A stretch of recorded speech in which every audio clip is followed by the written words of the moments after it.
Hi friends, Pandian store serial next promo என்ன மாதிரியான ட்விஸ்டாக்க போகுதுன்னு பார்க்கலாம். அரசியை குமாரோட ரூமுக்கு சுகன்யா கூட்டிட்டு வராங்க. உடனே அரசியும் ரூமுக்குள்ள வராங்க. இதை பார்த்த குமாருக்கு பயங்கரமா கோபம் வருது. ஏய், யாரை கேட்டு என் ரூமுக்குள்ள வந்த? ஒழுங்கு மரியாதை இங்க இருந்து போடின்னு சொல்லிட்டு ரொம்பவே கோவப்படுறாங்க. ஆனா அரசி இது எதுக்குமே ரியாக்ட் பண்ணாம அமைதியா அவங்க வேலை பார்த்துட்டு இருக்காங்க. நான் சொல்லிட்டே இருக்கேன், உன் இஷ்டத்துக்கு உன் வீட்டுல இருக்க மாதிரி இருக்க, ஒழுங்கு மரியாதை இங்க இருந்து போறியே இல்லையா? இங்க பார், நீ கட்டிட்டு இருக்கே தாலி, இதுக்கும் எனக்கும் எந்த சம்மதமும் இல்லைன்னு சொல்லிட்டு ஒழுங்கு மரியாதை எல்லாரும் முன்னாடியும் சொல்லுன்றாங்க. முடியாது, சொல்ல முடியாதுன்னு சொல்லிட்டு அரசி சொல்றாங்க. என்னடி திமுறா பேசிட்டு இருக்க உன்னன்னு சொல்லிட்டு அடிக்க போறாங்க.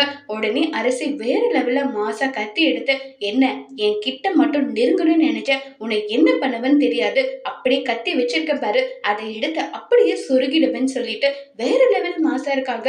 இத பார்த்த குமாருக்கு அள்ளு விட்டுடுது. என்ன இது, இவ இப்படி எல்லாம் நடந்துக்கிறாளே, இப்படி எல்லாம் பேசுறாளேன்னு சொல்லிட்டு பயங்கரமா ஷாக் ஆகுறாங்க.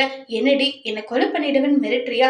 ஆமா, அப்படி கூட தான் வச்சுக்கியே. நான் இவ்வளவு நாளா அழுமூஞ்சியா உன்கிட்ட நடந்துகிட்டது வேற, இனி நீ பார்க்க போற அரசியே வேற. என்ன நினைச்சிட்டு இருக்க? பொண்ணுங்கன்னா உனக்கு அவ்வளவு இலக்காரமா? அவங்க வாழ்க்கைனா உனக்கு அவ்வளவு இலக்காரமான்னு சொல்லிட்டு அரசி பயங்கர கோபப்பட்டு பேசுறாங்க. கேட்ட குமாருக்கு என்ன பண்றதுன்னு தெரியாம ரொம்பவே பயங்கர டென்ஷன்ல இருக்காங்க குமாரு. அதோட இந்த பிரமவை முடிச்சிருக்காங்க.